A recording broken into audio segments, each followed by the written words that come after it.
Halo teman-teman, kami dari kelompok 6 yang beranggotakan saya sendiri yaitu Fadel Muhammad dengan NIM 2330404045 dan rekan Saya Natasha Virgia Putri dengan NIM 2330404100.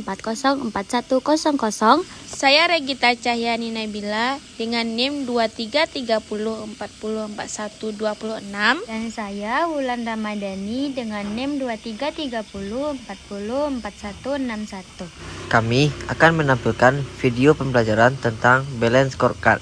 Selamat menyaksikan. Yang akan kami bahas dalam video kali ini adalah yang pertama tentang karakteristik umum balance scorecard, yang kedua tentang strategi perusahaan dan balance scorecard, yang ketiga tentang kaitan kompensasi dengan balance scorecard, yang terakhir tentang menjelaskan perspektif dari balance scorecard. Pertama, apa itu balance scorecard? Balance scorecard atau BSC adalah sistem manajemen strategis yang menggunakan 4 perspektif untuk mengukur kinerja organisasi. Perspektif tersebut meliputi keuangan, pelanggan, proses internal, dan pembelajaran dan pertumbuhan. BSC memfokuskan pada pencapaian tujuan yang lebih komprehensif dan berkelanjutan, bukan hanya pada hasil keuangan. Oleh karena itu, contoh deskriptif balance scorecard dapat didefinisikan sebagai berikut, yaitu alat untuk memantau keputusan strategis yang diambil oleh perusahaan berdasarkan indikator yang telah ditetapkan sebelumnya dan yang harus menembus setidaknya 4 aspek-aspek keuangan, pelanggan, proses internal, dan pembelajaran dan pertumbuhan. Berikut kami kenalkan pakar yang menciptakan balance scorecard. Kita sebut saja Pak Kaplan dan Pak Norton. Menurut mereka, balance scorecard menerjemahkan visi dan strategi organisasi ke dalam seperangkat ukuran yang menyeluruh, yang memberi kerangka kerja bagi pengukuran dan sistem manajemen strategis. Karakteristik umum balance scorecard. Karakteristik umum balance scorecard terdiri dari yang pertama 4 perspektif, yaitu ada keuangan, mengukur kinerja keuangan organisasi seperti pendapatan, laba, dan pertumbuhan aset. Yang kedua, pelanggan, mengukur kepuasan pelanggan, retensi pelanggan, dan pangsa pasar. Yang ketiga, proses internal, mengukur efisiensi dan efektivitas proses bisnis internal seperti inovasi, operasi, dan pelayanan purna jual.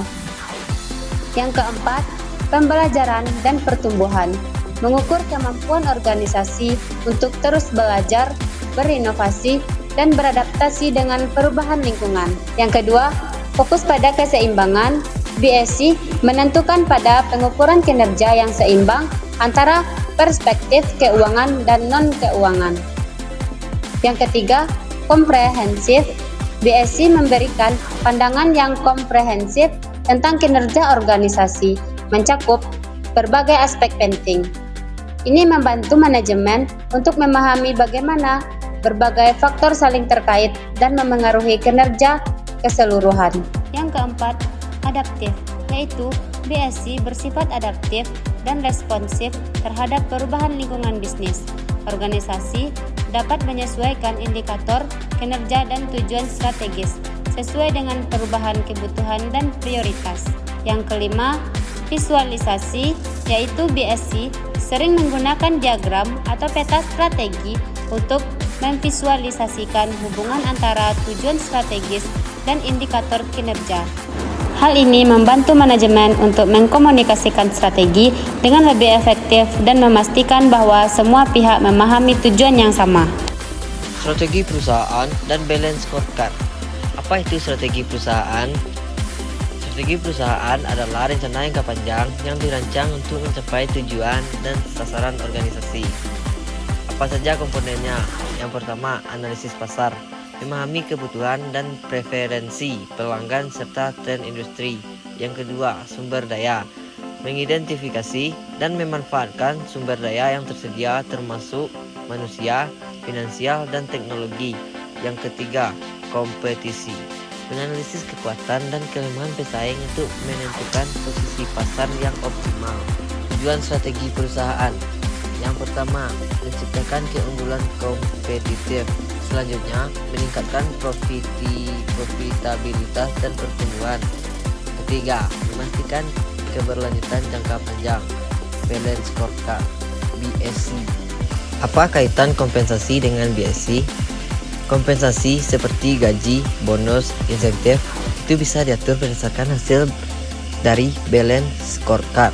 Jadi, kalau karyawan sukses memenuhi target dari BSC, kayak target keuntungan, pelayanan ke pelanggan, efisiensi kerja, pengembangan skill, dan lain-lain, mereka dapat kompensasi lebih. Kompensasi seperti gaji, bonus, dan insentif itu sangat berkaitan dengan BSC. Karena kompensasi berbasis kinerja biasanya dihubungkan dengan pencapaian target di masing-masing perspektif BSC. Misalnya, kalau karyawan mencapai target customer satisfaction atau efisiensi proses bisnis, mereka dapat bonus atau kenaikan gaji. Ini bikin karyawan lebih fokus ke apa yang benar-benar penting buat perusahaan, bukan cuma ngejar angka keuangan doang.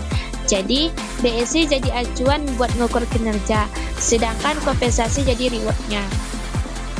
Perspektif dalam Balance Scorecard terdiri dari 4 macam. Yang pertama yaitu perspektif keuangan atau financial perspective.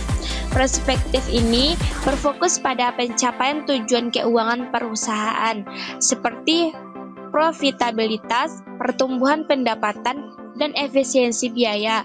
Tujuannya adalah untuk memastikan bahwa strategi yang diterapkan menghasilkan nilai ekonomi bagi pemilik atau pemegang saham. Contohnya yaitu return of investment, laba bersih, dan pertumbuhan pendapatan. Yang kedua, perspektif pelanggan atau customer perspective.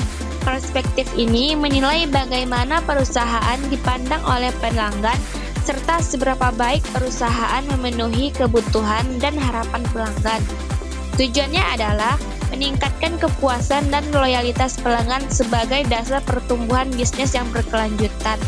Contohnya yaitu tingkat kepuasan pelanggan, retensi pelanggan, dan pangsa pasar. 3. Perspektif proses bisnis internal atau internal business process perspective, yaitu fokus pada efektivitas dan efisiensi proses internal yang mendorong penciptaan nilai bagi pelanggan dan pemegang saham. Tujuannya adalah mengidentifikasi dan memperbaiki proses-proses inti agar lebih produktif dan inovatif. Contohnya, siklus waktu produksi, jumlah produk cacat, dan kecepatan layanan. Yang keempat, perspektif pembelajaran dan pertumbuhan atau learning and grow perspective, yaitu perspektif ini menyoroti kemampuan organisasi untuk beradaptasi dan berinovasi melalui pengembangan sumber daya manusia, sistem informasi, dan budaya organisasi. Tujuannya adalah menciptakan fondasi jangka panjang bagi pertumbuhan dan peningkatan kinerja. Contohnya yaitu tingkat pelatihan karyawan, kepuasan karyawan, dan tingkat adopsi teknologi baru.